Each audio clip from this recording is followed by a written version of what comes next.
สังฆามิมาหลายเส้นจำปาทักเส้นดาวนาเส้นที่เส้นสาเส้นสัตเส้นพรวิญญาสัจวานัสสัจวารีอนันตสัจวารีทั้งสิ้นแก่ดอกโอมจำจอมสาธุอนุโมทนาและหักผู้สุภามิตรเป็นเพื่อนกันเสียงเสียงสื่อการเป็นการโอสาธุสาธุสาธุจายาคาเปียคาแก้มยาคาออกยาคาเมียยาคาปาราญญาญาณาเมียสังฆาเมียญาณาเมียสีลาเมียปานาเมียธรรมะออกยาลาออกสังฆะออกญาณาออกสังฆะออกภาวนาออกโลกิยาสัมปันติออกโลกุตระสัมปันติออกโลกิยาปิญาออ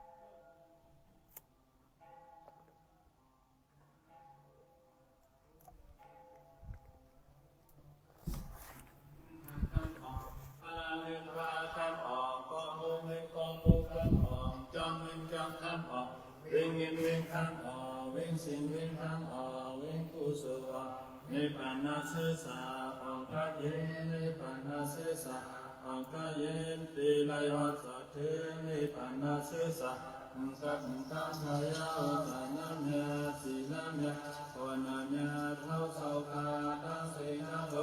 ยาโตโตหาทีหิมอัมไลโกหิมอัมไลสัตวะหิมอัมไลยังตัดปังไว้ในมหุสายห้าคาโตทวาปิยศึกษาอามาตาในปัญญาอิกาเยสิกันอิกาโนสาธุสาธุสาธุ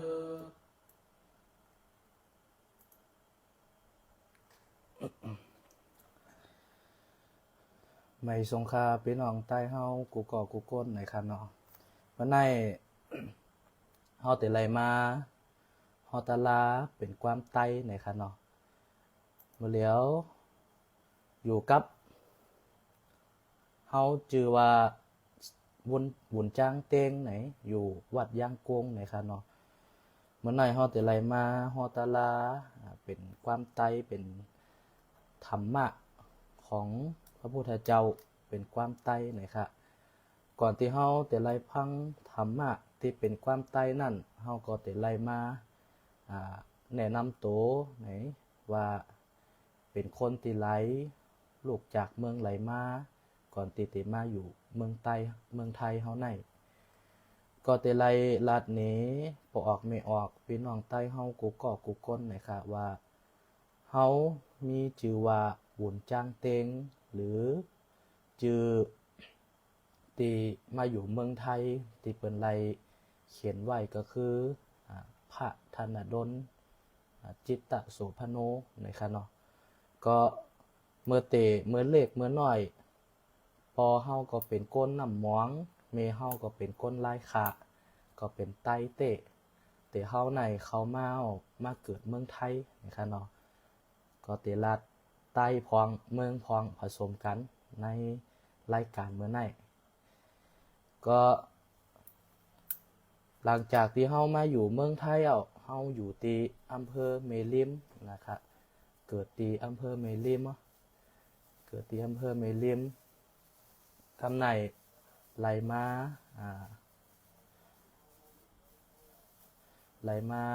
โหวต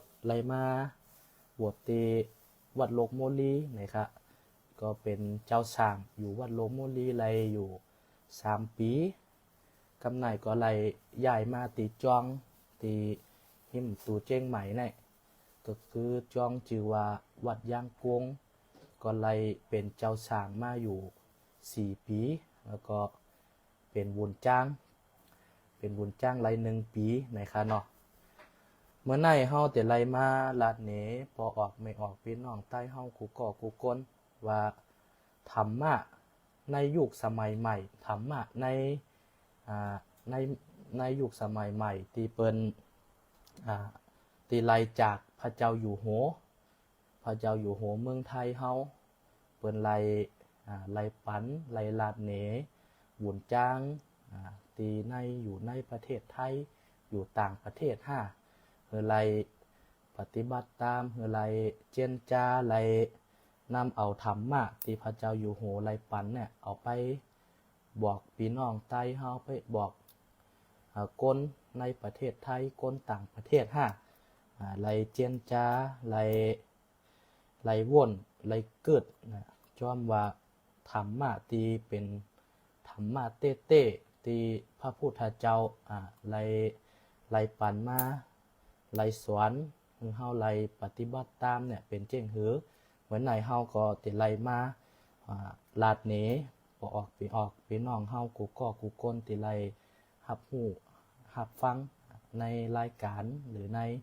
ตั้งชมผ่านไลฟ์สดวัดย่างกวงใน Facebook นะคะเนาะก็ธรรมะนั่นก็จะมีอยู่3เรื่องที่เฮาจะไล่ลาดเหนพ่อแม่พี่น้องใต้เฮากูก็กูคนในวันไหนเนี่ยอันแรกนั่นเฮาจะไล่ลาดเหนเรื่องพระรัตนตรัยอันมีพระพุทธอันมีพระธรรมและอันมีพระสงฆ์พระพุทธในทางเต้ๆก็เป็นพระพุทธเจ้าพระพุทธเจ้าก็คือเฮาห้อมใจว่านับถือพระพุทธเจ้าที่เป็นรูปปั้นต่างๆที่อยู่ตามจองต่างๆในนี่เฮานับถือไรแต่เฮาอย่าไปอ่อนวอนขออย่าไปยืดเอาอยู่ในใจแต่พระพุทธในธรรมะเต้ๆนั่นเปิ้นเอาปัญญาเฮาเอาปีญาเฮาเป็นตีนับถือเป็นตีเปิงปีญาเฮาก็มาจากการฮู้เรื่องตุกแน่ที่พระพุทธเจ้าไลลัดเหนไว้ตุกในก็คือเรื่องของอริยสัจสี่อริยสัจสี่นั่นเป็นธรรมะที่พระพุทธเจ้าเฮาไลเปิ้นฮ้องว่าไลตัดสรู้ไลมีปีญาไลตัดสรู้ไว้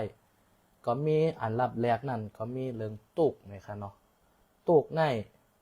เมื่อเฮาเกิดความสบายใจเป็นตุกในใจอันนี้ก็ฮ้องว่าความตุกเกิดจากความสบายใจกายเฮาก็สบายใจเฮาก็สบายบ่นกะตั้งนาติ๊กบ่นเรื่องหลีก็เป็นตุกบ่นเรื่องหลีก็เป็นตุกอันนั้นฮ้องว่าตุกนะครับเนาะ2เหตุแห่งตุกก็คือทางพระพุทธศาสนาทางภาษาบาลีเพิ่นฮ้องว่าสมุทัยนะครับเนาะเป็นเหตุของตุกเหตุของตุกนั่นก็เกิดจาก3อย่างก็คือความที่เฮาอยากไล่ความที่เฮาอยากมีก็ความที่เฮาอยากไล่อยากมีความที่เฮาอยากไล่ในกามของเฮาเนี่ยกามคือความต้องการของเฮากูเสียงกูแมวว่าแต่ต้องการกินข้าวต้องการอาบน้ำต้องการกะเหล่ตั้งไหลก็เป็นตุกตั้งเสียงความต้องการเฮาอยากไล่อยากมีอยากเป็นคนถูกหวยอยากเป็นคนรวยอยากเป็นคนมีอันนี้ก็เป็นตุกหรือว่าอันสุดท้ายนั่นอันที่3นั่นอยากไล่อยากมีคือเฮาวางใจเฮาอยู่กึ่งกลางอยากไล่หังอยากมีหังอยากเป็นหังอันไหนก็เป็นตุกแทงยังอันนี้ก็คือ3อย่างที่เฮาลาดในก็เป็นสาเหตุของมันที่เป็นตุกนะครับในโลกคือความดับตุกก็คือสิ่งที่เฮาเห็นฮู้ว่าตุกก็คือความมนใจจ่อใจสาเหตุของตุกก็คืออยากไล่อยากมีถ้าเฮาเห็นฮู้เรื่อง2อย่างนี้เฮาก็เริ่มที่จะมีตั้งดับทุกข์ตั้งที่เฮาจะรับทุกข์นั่น4ก็คือเอาตั้งที่เฮาฮู้เว้ามาปฏิบัติตามก็คือพิจารณาก้นเฮาเมื่อเกิดมาในก้นเฮาในเกิดมาก็เลี้ยวมีหางติดโต ชีวิตเฮาในชีวิตเฮาในก็มาก็เหลียวเมื่อมาก็เหลียวเฮาแต่ไล่พิจารณาสังขารเฮาสังขารเฮาในมันมีเรื่องว่าเขาห้องว่าเป็นขันธ์ห้าในตั้งที่เฮาไล่เห็นมาในค่ะเนาะตั้งที่บุญจังไล่เห็นมาขันธ์ห้าในประกอบด้วยรูปเวทนาสัญญาสังขารและวิญญาณรูปก็คือหังรูปก็คือโตเฮาในโตเฮาในเนี่ยมีเขาห้องว่าธาตุสี่ในประกอบกันอยู่นะคะเนาะธาตุสีเนี่ยก็มีธาตุลิ้นธาตุน้ำธาตุไฟแล้วก็ธาตุลมมันอยู่ในโตเฮาในถ้าธาตุไหลขาดหายไปก็มันเกินชื่อว่าก้นเฮาธาตุลิ้นธาตุน้ำธาตุลมธาตุไฟนี่อยู่ในโตเฮาตั้งสิ่งธาตุลิ้นมีหางพวงนะคะเนาะธาตุลิ้นก็มีผมเฮามีขนเฮามีเล็บเฮามีฟันมีเขี้ยวมีหนังเฮามีเนื้อมีเอ็นมีกระดูกมีไตมีปอดเนี่ยธาตุอันนี้เขาห้องว่าธาตุลิ้นที่อยู่ในโตเฮาธาตุน้ำที่อยู่ในโตเฮาก็มีน้ำหลีน้ำน้องน้ำเลือดน้ำเหงือกน้ำตาในค่ะเนาะน้ำลายน้ำมูกน้ำเยี่ยวเนี่ยก็มีอยู่ในโตเฮาธาตุไฟก็คือพอออกไม่ออกลองวนตัวว่าเมื่อเฮาอยู่หลีเมื่อเฮาเจ็บเป็นเมื่อเฮาอยู่หลีเฮาเจ็บเป็นธาตุไฟมันก็จะขึ้นสูงขึ้นมันก็จะมีไฟของเฮาตีเฮาโตห้อนมันก็จะเป็นธาตุไฟที่อยู่ในโตเฮาทำให้เฮาสบายเฮาอยู่หลีธาตุลมหายใจเฮาลมหายใจเข้าลมหายใจออกอันนั้นก็เป็นธาตุลมที่อยู่ในโตเฮาตั้งหมดตั้งเสียงไหนที่เฮาไหลลาดมาธาตุลิ้น5ธาตุน้ำ5ธาตุลม5ธาตุไฟ5ธาตุไหลธาตุหนึ่งอยู่ในโตเฮาแตกนี่ก็เป็นก้นไหลเมื่อเฮาฮู้ธาตุทั้ง4ที่ประกอบกันเป็นก้นเฮาเป็นรูปต่อมามันก็จะมีคำว่าเวทนาเนี่ยเวทนาก็คืออารมณ์ของเฮาแต่เป็นสุขแต่เป็นทุกข์อันนี้ก็คืออารมณ์ที่อยู่ในร่างกายเฮาสบายใจหรือสบายกายก็เป็นความรู้สึกเฮาที่อยู่ในตัวเฮาอันนี้ตั้งพระพุทธศาสนาก็ห้องว่าเวทนาการจำไรเนี่ยสัญญามีรูปมีเวทนามีสัญญาก็คือความจำคนเฮาเนี่ยจำรูปจำเสียงจำกลิ่นจำรสที่เฮาไรกินข้าวไรกินหังจำอารมณ์จำอะไรอย่างต่างๆที่ผ่านมาในชีวิตเฮาอันนี้มันก็คือสัญญาที่บอกว่าเฮามีความจ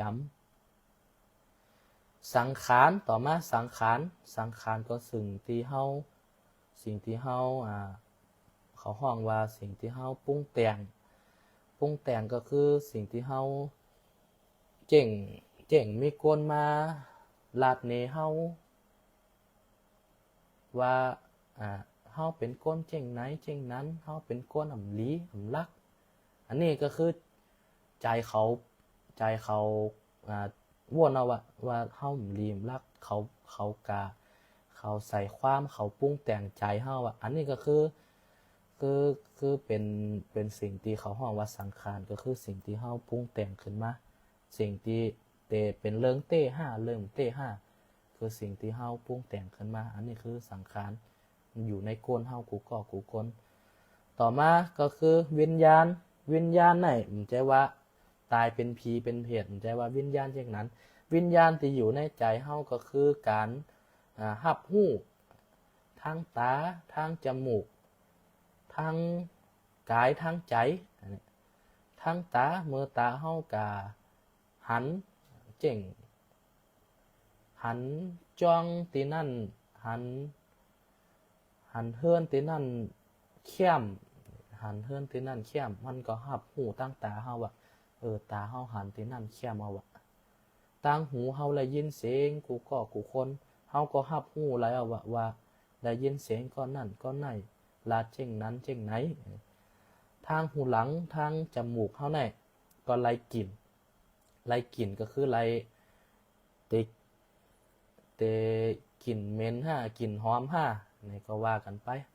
ทางใจเฮาเกิดเจ้งหือเนี่ยเฮาก็รับรู้ว่าใจเฮาเกิดเจ้งหืออันไหนก็เป็นสิ่งที่อยู่ในใจเฮาที่ไล่ลัดนี้พ่อแม่เป็นน้องเฮากูก็กูคนว่าก้นเฮาเมื่อแต่เป็นก้นนั่นก็ต้องมีธาตุลิ้นธาตุน้ำธาตุไฟธาตุลมแล้วก็ประกอบทั้ง4อย่างก็คือความรู้สึกความจำไรการปรุงแต่งแล้วก็การรับรู้สิ่งเหล่านี้ก็อยู่ในใจในเป็นก้นเฮามีกูก่อกูก้นอำว่าก้นไทยอำว่าก้นไหลก้นอิงกันเลดก้นว่ากูก่อกูก้นในโลกไหนก็มีกูก่อกูก้นนะครับเนาะว่าแต่เป็นก้นเฮาว่าอะไรมานั่นอันไหนก็เป็นเรื่องของธรรมะที่พระเจ้าอยู่หัวไล่จัดสรรไล่ปันมาส่วนว่าเฮาเตนำกะใจเจ้งหือก็เตไล่มาลัดนี่พ่อแม่พี่น้องเฮากูก็กูฮ้นว่าธรรมะของพระเจ้าอยู่หัวที่ไล่ปันมา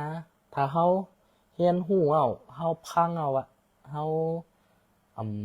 เอากะปฏิบัติธรรมเอากะปฏิบัติใจในชีวิตเฮาเตมันก็ใจไหลมันก็ฮู้ว่าตุกที่เกิดในใจเฮามันเตออกกาเจ้งหืออันว่าเป็นเรื่องเต้ก็เป็นเรื่องเต้ที่ว่าพระพุทธเจ้าไล่บอกมาเมื่อก่อนตีเตปรินิพพานหรือว่าก่อนตีเตตายนั่นก็ไล่ลาดมาว่ามนุษย์เฮานี่เกิดมามันก็ต้องมีทุกข์มีความสุขมีความทุกข์เป็นเรื่องธรรมดาเป็นเรื่องธรรมดาอยู่แล้วแต่ว่าถ้าเฮาไล่ฟังไล่เห็นฮู้ไล่เอาธรรมะไปปฏิบัติใจมันก็จะช่วยเขาห้องว่าช่วยกำเมืองเขาห้องว่ายับยั้งนี่เนาะกำไตในเฮาก็แขวนก็คือกำไตนี่ก็ป้อฮู้ก็คือเขาห้องว่ายับยั้งหรือว่ากันใจเฮาไว้ว่าเฮาฮู้ว่าเฮาสิเกิดตุกเอาว่าเฮามีวิธีเจ้งหือที่จะสามารถหาทางออกเรื่องนั้นไรพอเฮามายับยั้งชั่งใจเมื่อความตุกเข้ามาอยู่ในใจเฮาในความตุกเข้ามาอยู่ในใจเฮามันก็จะมีวิธีอยู่ว่าเฮาก็เต็มไรเสียใจเฮาฮู้ว่าตุกนั่นกรรมมันก็จะเป็นความสุขเจ๋งไหนนะครับเนาะเมื่อเฮานำธรรมะของพระพุทธเจ้าหรือธรรมะของพระเจ้าอยู่หัวมาใจมันก็จะช่วยชีวิตเฮาในประมาทมีปีญามีสตินี่สติในที่นี้ก็คือความกึดไหลในทุกเมื่อความกึดไหลของเฮาในว่าเฮาเตวนตัวกึดไหลว่าเฮาเตลุกเตยืนเตเลินเตกาตั้งหลายมาตั้งหลายเฮาเกิดไหลว่าเฮาเฮ็ดหางอยู่เฮาฮู้โตเฮาเกิดไหลว่าเฮาเฮ็ดหางอยู่อันนี้เขาฮ้องว่าสตินี่มันเตกูกับเขาฮ้องว่า เขาฮ้องว่าภาษาบาลีเขาฮ้องว่าสัมปชัญญะนะครับเนาะสัมปชัญญะสติกับสัมปชัญญะนี่มันอยู่กูกันสัมปชัญญะนี่ก็คือความที่เฮาความที่เฮาฮู้โตความที่เฮาฮู้โตว่าเฮากำลังเฮ็ดหยังอยู่ฮู้โตว่าเฮากำลังกาตั้งหลายมาตั้งหลายอันนี้มันก็จะเป็นของกูกันถ้าเฮามี2อย่างมีสติเหมีสัมปชัญญะเหในเฮาเตกาตั้งหลายมาตั้งหลายมันก็เตปลอดภัยปลอดภัยในชีวิตของเฮา ต่อมาถ้าพ่อแม่พี่น้องเฮาอยู่ตั้งบ้านตั้งเฮือนไรยินไรฟังเสียงในเฮาใครใครนั่งสมาธิในเฮาก็สิมีหนทางบอก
เหมือนไหนก็เตไลมาปั๊บพ่อแม่พี่น้องเฮามานั่งสมาธิก่อนนั่งสมาธิให้ใจเฮามันหลีใจเฮามันแม่นการว่าใจเฮามันหลีใจเฮามันแม่นเนี่ยพ่อแม่พี่น้องใต้เฮากูก่อกูคนติกาเฮ็ดหังติกาเฮ็ดการเฮ็ดงานติขอการของงานมันก็ยอมหลียอมรับลื่นกะทั้งสิ่งเมื่อใจเฮามันหลีแต่ให้หึงใจเฮามันหลีเฮาก็เขาห้องว่าระลึกถึงพระรัตนตรัยเนี่ยนะครับเนาะระลึกถึงพระรัตนตรัยมีคำว่าพุทโธเมนะโถธัมโมเมนะโถสังโฆเมนะโถ เฮาลาดเฮารับตาก็ไรเฮาลาดไว้ในใจเฮาเนี่ยเมื่อใจเฮามันจำอะไรก็พุทโธเมนะโถธัมโมเมนะโถ สังโฆเมนะโถลาดกะติ๊กติ๊กลาดจนมันอยู่ในใจเฮาลาดจนมันอยู่ในหูเฮาว่าเตกะมาตั้งหลายอยู่ตั้งหลายอยู่ตีการตีงานเหตุการณ์เหตุงานเฮาก็ลาดจากติ๊กติ๊กพุทโธเมนะโถธัมโมเมนะโถสังโฆเมนะโถลาดกะติ๊กติ๊กลาดจนมันอยู่ในใจเฮาเนี่ยลาดกะเป็นวันร้อยเป็นวันพันเมื่อลาดกะคือมันอยู่ในใจมันก็จะเกิดความเขาห้องว่าเกิดความสงบนิ่งเกิดความห้อมเอาการเตะลาดเฮาก็ลาดหวานลาดเบาๆเป็นก้นหลีก้นเกิดห้ายต่อไผก้นหลีเมื่อเปิ้นมาเกิดห้ายเฮาก็เฮ็ดหักนั้นก็เกิดดีกะติ๊กติ๊กเกิดหลีกะตั้งหน้าติ๊กติ๊ก เมื่อใจเฮาหลีเนี่ยเมื่อใจเฮาหลีเนี่ยลองเจนจาตัวหลีว่าใจเฮาหลีเนี่ยเฮาเตกะขอเปิงไผมันก็ไหลเตกะขอเปิ้นห้องว่าเตกะเปิงปีก็เจ็บต้องเตกะเปิงน้องก็เจ็บใจเนี่ยถ้าใจเฮามันหลีเอาอ่ะมันเปิงไข่ไหลให้ก่อให้กลแต่เมื่อใจเฮามันหลีเอาเนี่ยเฮาก็เตเปิงไหลกูก็ผมใจว่าเฮาเตกะเปิงเปิ้นนะใจเฮาหลีไหนเปิ้นน่ะเตไหลมาเปิงเฮาเปิ้นเตไหลมาย้อนกุศลทางเฮาเนี่ยค่ะเนาะเมื่อใจเฮาหลีไหนก็อยากเตฝากพ่อแม่อยากเตฝากพ่อแม่พี่น้องใต้เฮาไล่เอากะธรรมะของพระพุทธเจ้านี่ต้องลงมือทำเมื่อไรยีนเอาเมื่อไหนเตฝากเรื่องเหลียวเนี่ยฝากเรื่องการ ฝากเรื่องการระลึกถึงเขาห้องว่าระลึกถึงพระรัตนตรัยเฮาเนี่ยอันมีพระพุทธพระธรรมพระสงฆ์พุทโธเมนะโถธัมโมเมนะโถสังโฆเมนะโถถ้าพ่อแม่พี่น้องใต้เฮากูก็กูคนจำ3อย่างนี้ไรเอาอะมีหังตีพ่อแม่พี่น้องเฮาเตขอมันก็สำเร็จผลแต่ต้องเอาไปใจเต้ๆนะผมใจว่าใจมือเฮามีตุกมันก็ใจมันอาจจะจวยไรเป็นว่างรอบแต่ถ้าเฮาใจตลอดเนี่ยอยู่ในใจเฮาตลอดพุทโธเมนะโถธัมโมเมนะโถสังโฆเมนะโถอยู่ในใจเฮาตลอดเนี่ย เฮาก็จะไล่เป็นตีเปิงของคนอื่นเปิ้นก็จะไล่มาย้อนกุศลตั้งหลีตีตั้งเฮาเมื่อไรยินไรฟังเชียงไหนเอาก็เตะผักพอออกไม่ออกพี่น้องใต้เฮากูก่อกูคนเลยลาดเนลาดปีลาดน้องเมื่อไหนเป็นวันแรกอาเตลาดธรรมะเป็นความใต้ก่อมป้อปีนะครับเนาะแต่ลาดเป็นกำเมืองมันก็เป็นรายการเป็นความใต้เฮาก็เตไล่มาลาดเป็นความใต้ธรรมะที่อยู่ในหูเฮานี่มีหลายอย่างหลายเสียงหลายเมียวแต่มันก็เตลาดออกเป็นภาษาใต้จริงหือเฮาก็เตไล่กาศึกษา เตไล่กาถามพอถามเมถามปีถามน้องที่เป็นคนใต้เฮาว่ากำเจิงไหนกำเมืองเปิ้นลาเจิงไหนกำใต้เปิ้นลาเจิงหือแต่ไรคือพ่อแม่พี่น้องใต้เฮาไรป่องไรมีปีหญ้าตั้งหลีก็แต่ไรกะถามเมถามปีถามน้องเฮาไหนเป็นคนใต้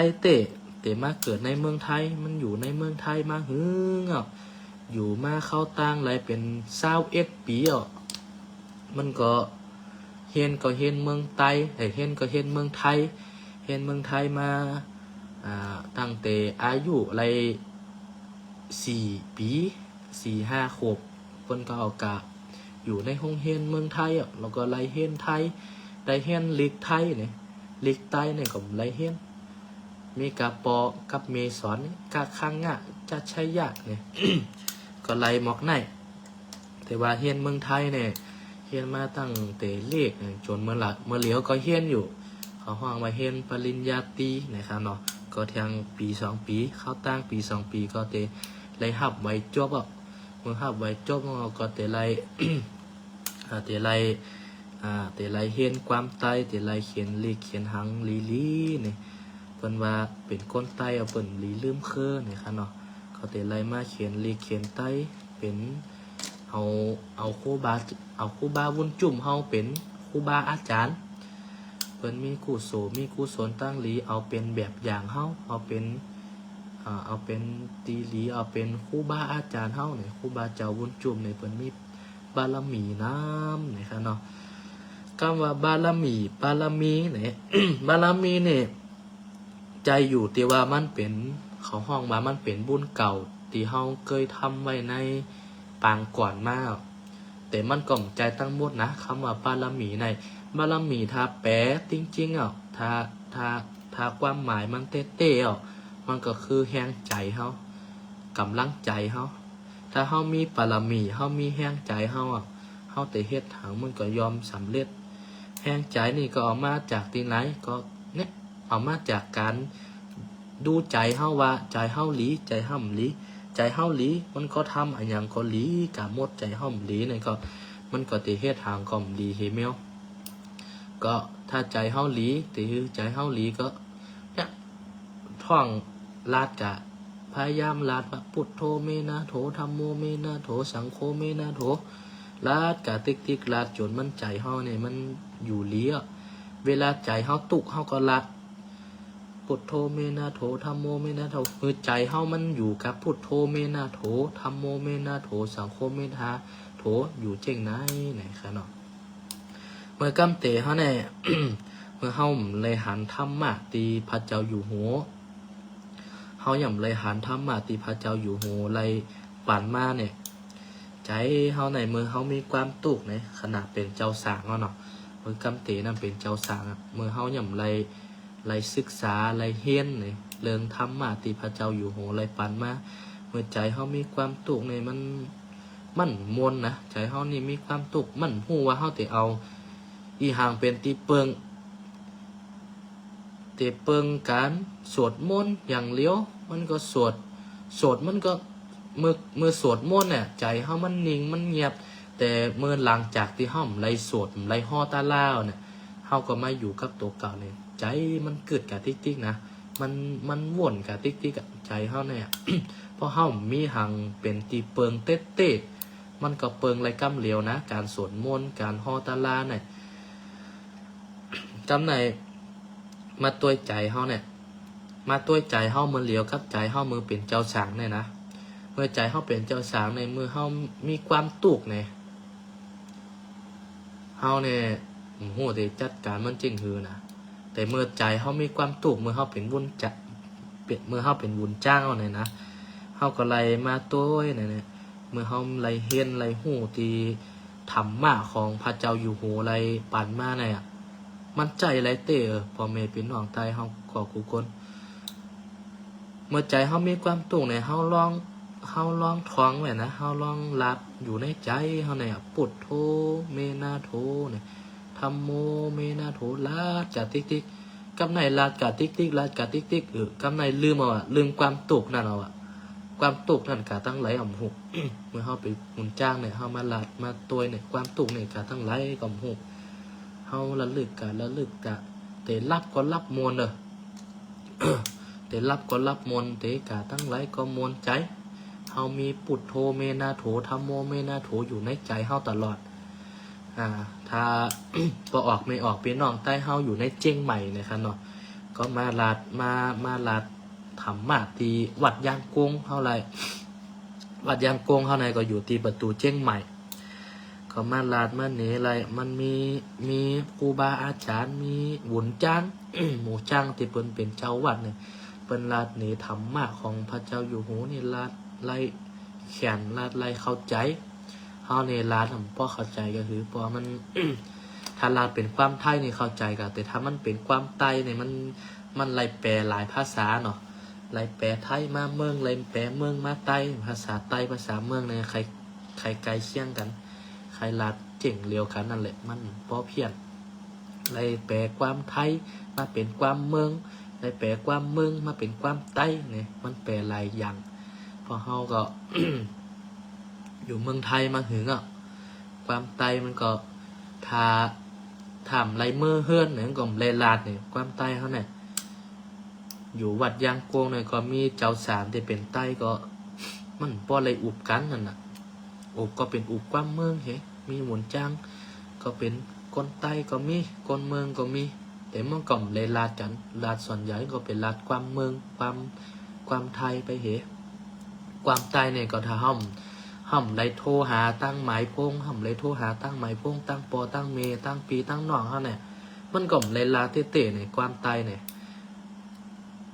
มันก็ทำเลยลาถึงมันก็ลาดอำปีมันก็ลาดอำแรกนั่นนะครับว่าแต่ก่อนในวัดยางกงมือเฮาเต็มมาในวัดนี่มันวัดจองที่วัดยางกงในมือก่อนที่เฮาเต็มมานี่มีเหหางเหแมวแต่ว่ามีหางเหแมวมันก็มีกองมูเหมีเขาห้องว่ามีวิหารเหมีศาลาที่นอนเห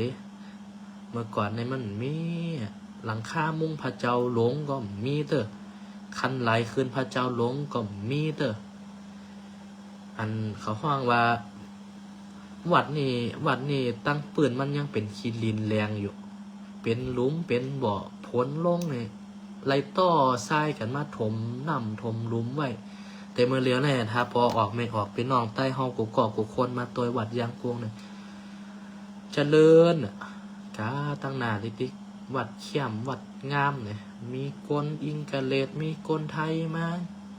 ตัววัดมาหังเนี่ยวัดเจริญรุ่งเรืองวัดเนี่ย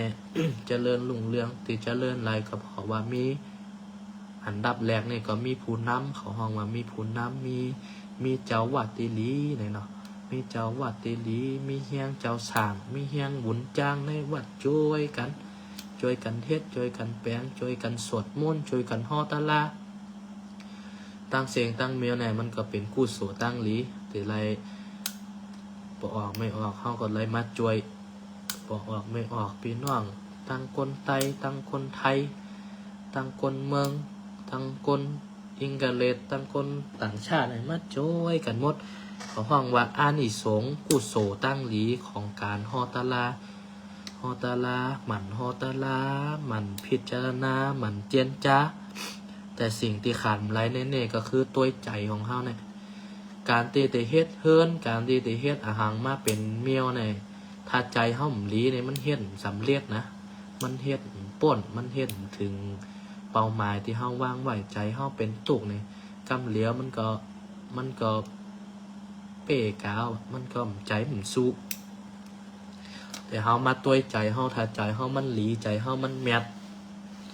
ใจเฮามันมีกุศลตั้งหลีเอาเนี่ยแต่เฮ็ดอีหังมันก็เฮ็ดสำเร็จเฮ็ดป่นเฮ็ดหลีเฮ็ดงามเฮ็ดแมทนะครับเนาะก็เจนจาตัว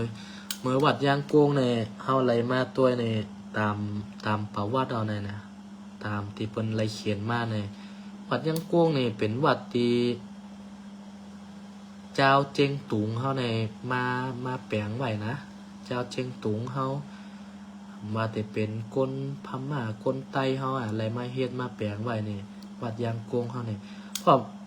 วัดยางโกงเนี่ยมีอยู่2ตีมีเมืองพม่าอยู่ตีเจงตุงชื่อว่าวัดยางโกงเขานั่นที่เมืองไทยเขาก็มีที่วัดยางโกงที่ประตูเจียงใหม่นะอันนี้ก็วัดยางโกง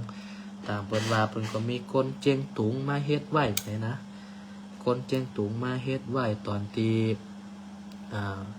หมู่พม่ามาที่มามีสงครามกันเมื่อพม่าเขามายึดเมืองไทยเฮาเนี่ยครับเนาะมาตีมายึดก็มีเจ้าเจียงตุงมาแปลงมาสร้างไว้แต่ก่อนมาแปลงกองมูมาแปลงพระเจ้าอยู่ในวิหารอยู่ในศาลานั้นอายุ729 ปีนะน่าจะเป็นเจ้าเจียงตุงเนี่ยมาปันมาสร้างไว้เปิ้นก็ไล่บูรณะไล่แปลงคืองามเมื่อปีที่ผ่านมาเนี่ยเมื่อปีกายเนี่ยไล่แปลงไล่แปลง พระเจ้าใหม่พอพระเจ้ามันเองมันติก้นห่าเนี่ยกับเปียงสวยเปียงงามเนี่ยลองพ่อแม่พี่น้องใต้เฮากูก็กูคนก็ลองมาตัวติวัดยางกวงเฮาเนี่ยมาทำบุญมาอะไรยังวันไกลเลื่อนเคียงก็มาไรเนอะตั้งรอบวัดเนี่ยตั้งคางตั้งหลังวัดเนี่ยเป็นคนใต้เสียงนะเมื่อเรือน3 มนที่ผ่านมาเนี่ยโอ้เปิ่นเอาข้าวยากู้เอาอย่างมาทำบุญมาต้านโอ้นำนะคนใต้เฮาเนี่ยเรื่องต้านเรื่องหักษาศีลเนี่ยคนใต้เฮาเนี่ยสุดยอดเตะๆเป็นกุศลตั้งหลีเตะๆเอานะคนเมืองเปิ่นก็ว่าคนใต้เปิ่นคนเมืองเปิ่นว่าคนใต้เฮาในเวลาเรื่องกินเรื่องต้านเนี่ยสุดยอดเปิ่นกินเปิ่นต้านหลีเตะๆในคนใต้เฮานี่นะก็เลี้ยวว่าบ่ออกไม่ออกไปน้องใต้เฮากูคนเฮาอยู่เมืองเปิ้นเฮามาเมืองเปิ้นเฮาก็บอกลูกบอกหลานนะครับเนาะว่าเฮามาอยู่เมืองเปิ้นอ้าวเนี่ยรักษากฎระเบียบรักษาสิ่งที่เฮา สิ่งที่เฮาได้เฮ็ดทั้งเมื่อเฮามาอยู่เมืองเปิ้นเอาอ่ะเฮาได้เฮ็ดหังเฮาก็เจนจ้าเฮาก็เกิดตัวลีเนี่ยบ่เหลียวในลูกอ่อนนี่ต่อสามันแห้งนั่นน่ะต่อสามันแห้งไอ้ข่าวออกแต่ละวันเนี่ยนะคนไตเฮานี่กะพันกะแต้งเปิ้นนี่เวลาเฮากะอ่านความเมนต์นี่โอ้ยใจเฮานี่มันเลี้ยว่ะว่าลูกหลานคนใต้เฮากะพันกะแต้งเปิ้นมาอยู่เมืองเปิ้นเอามาแต้งมาพันเปิ้นนี่มันก็ดีเฮ็ดนี่บ่ออกไม่ออกพี่น้องใต้เฮาก็ไล่ลัดนี่ลูกนัดเลล้านว่าเฮามาอยู่เมืองเปิ้นเฮาก็เฮ็ดตัวลีนะครับเนาะคนเฮ็ดลีมันก็มีคนเฮ็ดดีมันก็มีเนี่ยคนเฮาเนี่ยนะมันก็มีอยู่2อย่างเนี่ยแต่เฮ็ดดีมันก็มีแต่เฮ็ดลีมันก็มีแต่ถ้าเฮาเฮ็ดดีอ่ะสมมุติเฮาเฮ็ดลีมีคน100คนเฮ็ดลีกะ99คนเฮ็ดลีกะคนหนึ่งเนี่ยเปิ้นแต่จำคนเฮ็ดลีน่ะนะเปิ้นแต่เมารวมคนเฮ็ดลีนะว่าลีรักเนี่ยเปิ้นแต่เมารวมกะก็ ฝากบอกพี่น้องใต้เฮาเมื่อไรถ่อมไรยินเสียงไหนก็บอกลูกบอกหลานมาอยู่เมืองเปิ้นเฮาก็เฮ็ดตัวลีนะครับเนาะเฮ็ดดีเฮ็ดงามนี่เขาวัดเขาว่าทำบุญนี่ก็ลีนะเอาว่าบอกออกไม่ออกเฮาก็กูคนก็เมื่อไหร่ก็ไล่มาสอนธรรมะเนี่ย ธรรมะก็วัดยางโกงเฮาในก็ยินหลีนะมีการมีงานหังก็ติไล่ลาดผ่านวิทยุไล่ลาดผ่านตั้งไล่สดวัดยางโกงไหนนะคะเนาะตั้งไล่สดวัดยางโกงเฮาก็มีกูวันนะคะเนาะมีกูวันพระเมื่อไหร่วันศีลวันพระเนี่ยเปิ้นก็ติไล่สดมนต์เนี่ยวันศีลวันพระเนี่ยเปิ้นติมีติวัดยางโกงเฮาเนี่ยติมีงานนะคะเนาะงานมื้อเจ้าใน7 มื้อเปิ้นก็ติเฮ็ดตักบาตรนะคะเนาะตักบาตรเฮ็ดสวดมนต์ตักบาตรในวันพระในวันศีลเมื่อค่ำเข้าตั้ง6 โมงกลางค่ำในเพิ่นก็ติสวดมนต์แต่มีฮอตาลาแต่มีฟังพระธรรมเทศนาแต่มีเวียนเต้นนี่ทุกวันศีลวันพระว่าวันศีลใหญ่วันศีลเล็กก็แต่ไล่เชิญชวนพ่อแม่พี่น้องใต้เฮาเมื่อไล่ยินไล่ฟัง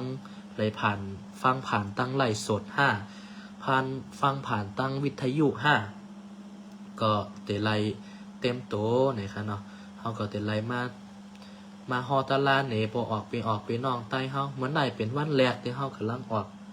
เหมือนไหนเป็นวันแรกที่เฮากำลังมาลาดในถ้ำลาดก่อมป้อปีก็หือกามไตก่อมป้อปีเฮาก็แต่ไล่กะเฮ็นกะฮู้เพื่อที่แต่ไล่มาสอนพอออกไม่ออกพี่น้องใต้เฮากูคนว่าคนใหญ่ว่าคนเล็กว่าเป็นคนใจคนยิง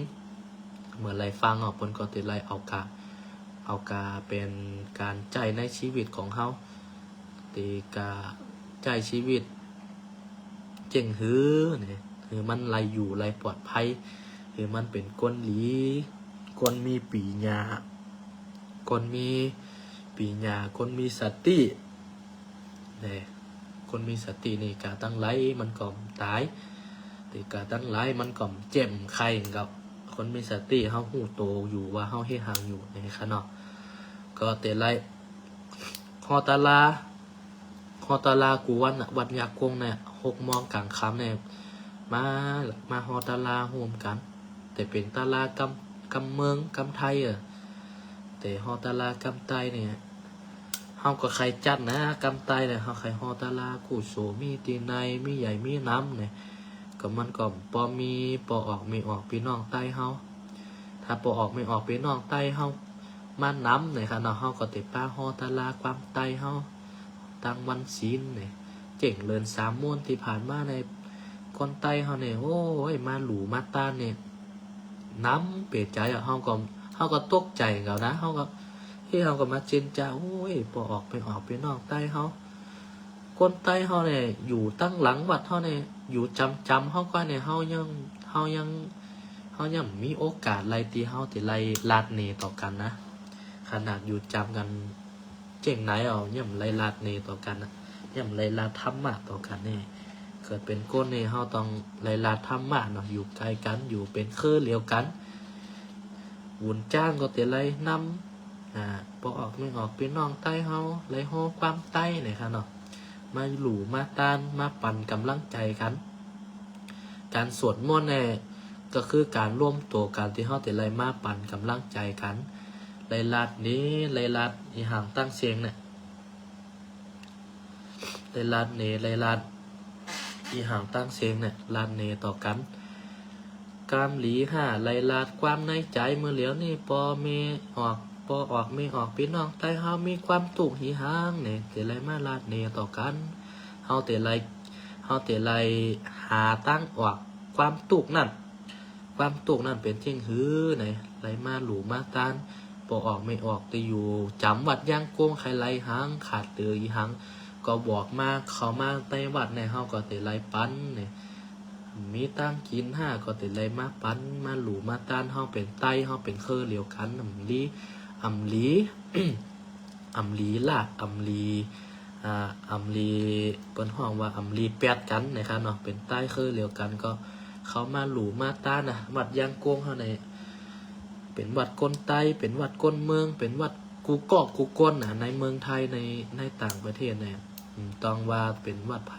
เป็นวัดกูกอกกูก้นนะครับเนาะก็เขามาหลูมาต้านที่วัดยางโกงเฮาในมาลาดมาเนกันวันเหลียวมีความตุกอีหางในเฮาก็ได้ลัดนี้เฮาได้ไล่เจนจ้าต่อกันว่าเฮาได้หาทางออกความตุกนั่นเจงหือคนไต้หุ่นจ้างเจ้าสางเนี่ยเป็นคนไต้หมดนะวัดยางคงข้างในนะเจ้าสางเนี่ยมี3 ก่อเป็นคนไต้หมดคนไต้เมลิมหุ่นจ้าง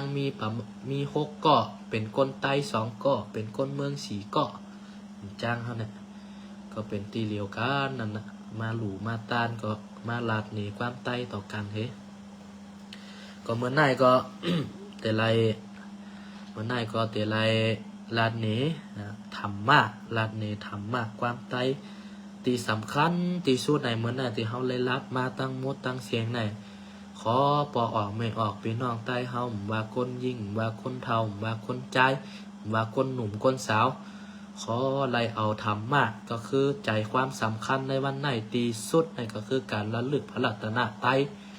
ก็มีอยู่ว่าปุถโธเมนาโถธัมโมเมนาโถ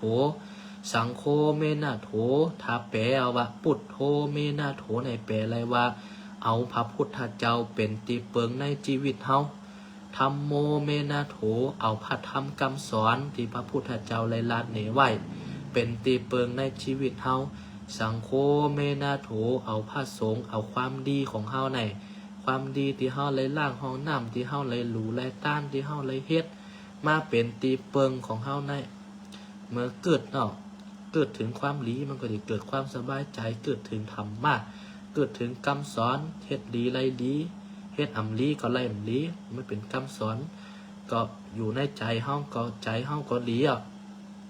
พระพุทธเจ้าเฮามาเกิดถึงพระพุทธเจ้าตายกว่า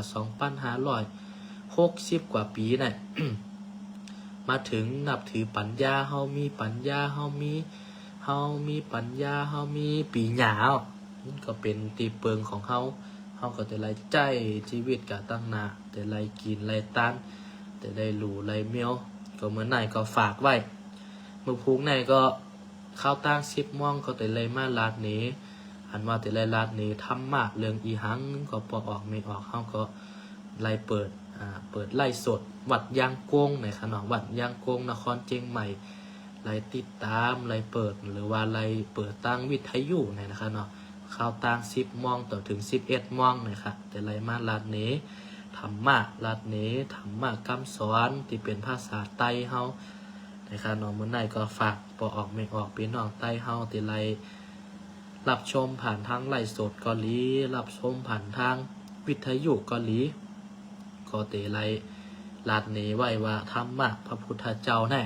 แต่เฮาฟังเอาว่าห้ามเอากายเฮ็ดไหนมันก็เกิดประโยชน์มันเกิดกุศลต่อเฮาแต่เฮาเมื่อเฮาฟังเอาเฮาลองเอาไปเฮ็ดเอาไปปฏิบัติตัวไหนมันก็จะเกิดกุศลตั้งลีต่อเฮาเนี่ยค่ะเนาะเมื่อไหนก็ผากปอกออกไม่ออกไว้ ฝากปอกออกไม่ออกไว้เหมือนนายก็ไล่กู้โสตั้งลีนะก็ขอคือปอออกไม่ออกเข้ากูโค่นหน่อยครับเนาะมีแหงใจเนี่ยมือมีตุกก็อย่าเสียใจมือมีสุขก็อย่าไปยินหลีมันสุขกับตุกเป็นของกูกันมีสุขมีตุกมีสุขเป็นของกูกันอย่าไปยินหลีอย่าไปเสียใจต่อมันก็ขอคือปอออกไม่ออกของเขาเนี่ยมีสุขภาพกายสุขภาพใจสมบูรณ์แข็งแรงเนาะจัตตาโลธรรมาวัฏันติอายุวันโนสุขังปะลังสาธุ